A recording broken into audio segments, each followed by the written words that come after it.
See, we got a gas explosion. We'll need multiple ambulances. An apartment explosion rocks a neighborhood in southern Dallas. The whole apartment blew up. And when the apartment blew up, it blew me back up the stairs. I seen one young lady.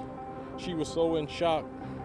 She didn't even know if she should get on the stretcher. There have been multiple injuries, including several firefighters. The damage is extensive.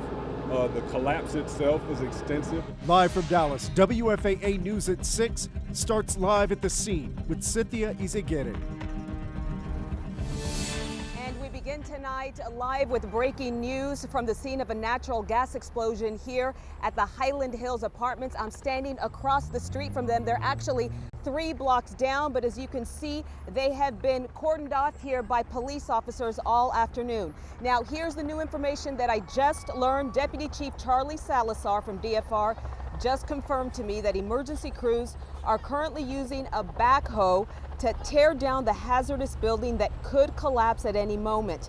Now, firefighters were able to get into most of the building, he said, before starting the demolition to confirm no one was in there. Investigators were able to get into a portion of the building as well. But again, they are currently using that backhoe you see there to tear it down. And you know, this morning, a gas explosion tore through the building, injuring at least 8 people, including 4 Dallas firefighters.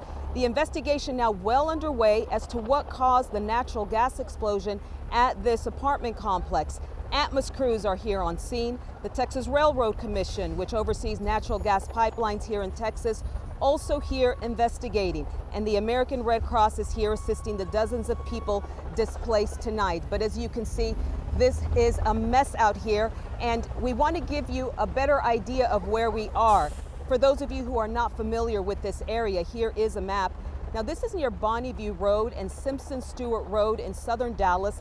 It's just west of Paul Quinn College. Now, the explosion happened just before 11 this morning while firefighters were here investigating a natural gas leak.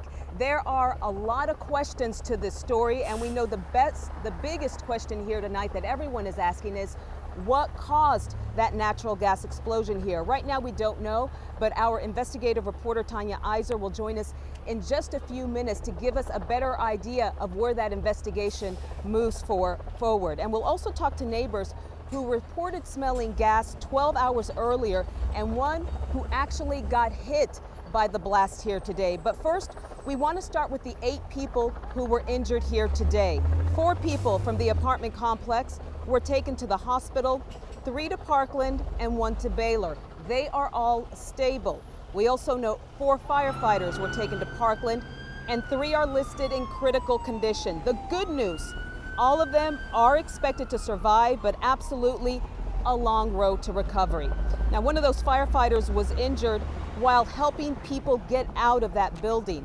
He has minor injuries and has already been released from the hospital. We're going to be praying. We ask each one of you also pray for these members and their families tonight. This is a stark day for us today. One of the things about being a firefighter is that there's no routine call. Alex Rozier joins us live from the scene now. Alex, you got here just minutes after the explosion. You've been talking with residents all day. What have they told you? Daisy, people felt this explosion blocks away. This is the closest we've been able to get to the scene. I want to give you a live look behind me. You can see that wrecking crew that is taking down the impacted building. There is some serious damage here. Several units are destroyed. Other nearby units are impacted too after this explosion that injured 8 people. I was standing outside sweeping.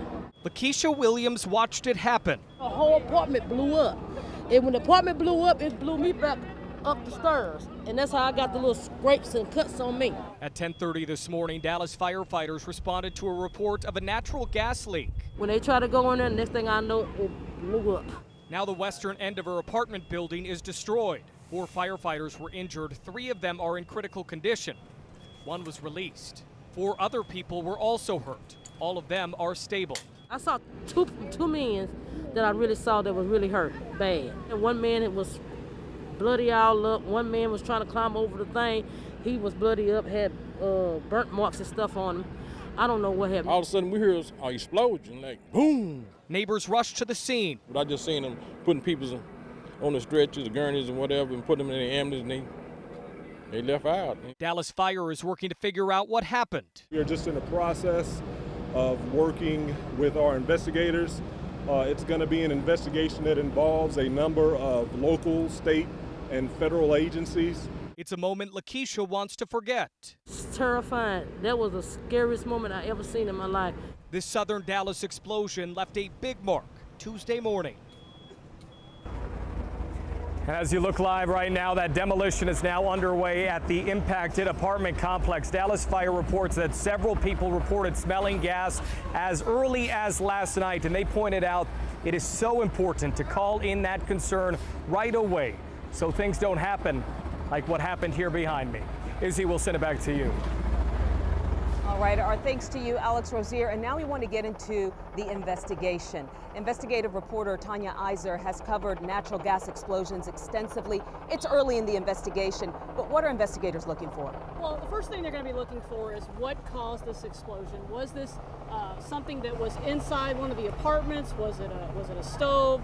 Was it a water heater, something like that? Or was this going to be on the Atmos side? Is this going to be one of the pipes running in the ground? But it could be difficult to figure out. With them tearing down the building and only being able to get limited access to this building, it'll be interesting to determine if they're able to even determine if it was inside the building, what the source of that could have been. So just a lot of unanswered questions going forward. We know the Texas Railroad Commission is out here investigating. They oversee natural gas pipelines in the state of Texas.